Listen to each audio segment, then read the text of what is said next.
صبر کرنا چاہیے اور چھوڑنا نہیں چاہیے. اللہ پاک کی مرضی ہے، اور جب اللہ پاک کو منظور ہوگا تب انشاءاللہ تعالی یہ چیزیں اثر بھی لائیں گی. دوا کیسے کرتے ہیں؟ بعضوں کا دوا لیتے ہیں، دوا اثر نہیں کرتی، ڈاکٹر بھی تسلی دیتا اب لیں، ابھی سٹارٹ کیا ہے، اثر کرتے کرتے کرے گی.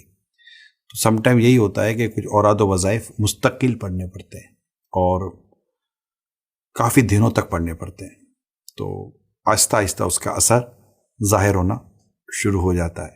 پھر ہم اس بات کو بھی تو نہیں جانتے نا کہ کون سی چیز مجھ سے دور ہوگی تو میرے لیے بہتر ہے، اور کون سی چیز میرے قریب رہے گی تو میرے لیے بہتر ہے. تو یہ تو اللہ پاک کی مرضی ہے، اور ہمیں اللہ پاک کی رضا پر راضی رہنا چاہیے. یہ تو ایک پہلو ہے. دوسرا پہلو یہ بھی ہوتا ہے کہ بعض اوقات ہم پڑھتے صحیح نہیں ہیں، ہمارے پڑھنے کا انداز درست نہیں ہوتا. میں اس کو میڈیسن سے مثال دوں کہ آپ کو میڈیسن بھی باقاعدہ ایک طریقہ کار کے تحت دی جاتی ہے. ناشتے سے پہلے یہ ہے تو ناشتے کے بعد یہ ہے، تو 2 گھنٹے کے بعد یہ ہے، تو آدھی گولی یہ ہے. اب اس کو اس کی ترتیب کے ساتھ لیتے ہیں. اب اس کی ترتیب بدل دیں گے تو ڈیفینیٹلی اس کی اثرات میں بھی تبدیلی آ جائے گی. اوراد و وظائف کا بھی اسی طرح کا ایک انداز ہوتا ہے، کتنا پڑھنا ہے، کب پڑھنا ہے، پھر درست پڑھنا ہے، مخارج کے ساتھ پڑھنا ہے، تجوید کے ساتھ پڑھنا ہے. اس میں قرآنی آیات بھی ہوتی ہیں، حدیثوں میں بھی یہ اوراد و وظائف بیان ہوتے ہیں، بزرگوں سے بھی اوراد و وظائف بیان کیے گئے ہوتے ہیں. تاہم درست پڑھیں اور اللہ کی رضا پر راضی رہیں. پڑھنا ہرگز نہ چھوڑیں، پڑھتے رہا کریں.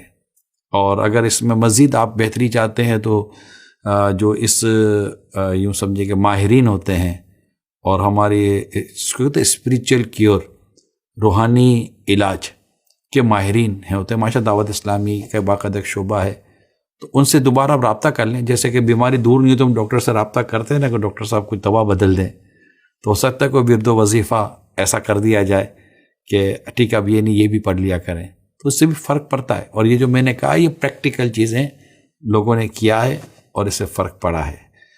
چھوڑنا نہیں چاہیے، پڑھتے ہی رہنا چاہیے. میرے امیل سنت سے جب مردوں کے وظیفے کے بارے میں سوال کیا گیا کہ مرد کا سب سے بڑا وظیفہ کون سا ہے، تو آپ نے فرمایا جماعت کے ساتھ نماز پڑھنا. اب فرائض چھوڑ کر، دیگر عبادات کو چھوڑ کر جو ضروری عبادات ہیں، پھر ہم جس فرق کی طرف غور کرتے ہیں تو ظاہر ہے کہ اس میں آپ کو غور کرنا چاہیے. تو نماز کی پابندی کریں اور اپنا ظاہر و باطن ستھرا رکھیں. دعا ہے نا، دعا کتنی اہم عبادت ہے. خود اللہ فرماتا ادعونی استجب لکم، مجھ سے مانگو میں دعا قبول کرتا ہوں.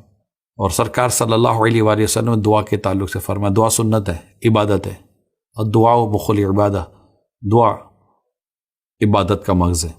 اب یہ دعا ہی لے لینا، اگر کھانا حرام ہے، پہننا حرام ہے، دعا قبول نہیں ہوتی. اللہ فرماتا ہے میں مجھ سے مانگو میں دعا قبول کرتا ہوں، لیکن دعا قبول نہیں ہوتی. تو اوراد و وظائف ہم پڑھتے ہیں تاکہ ہماری یہ مشکل دور ہو جائے، دعا کرتے ہیں کہ ہماری مشکل دور ہو جائے، اللہ پاک کی رحمت نصیب ہو. تو طریقہ کار بیان کیے گئے ان کو فالو کرنا چاہیے. اللہ پاک نے چاہا تو فرق پڑے گا.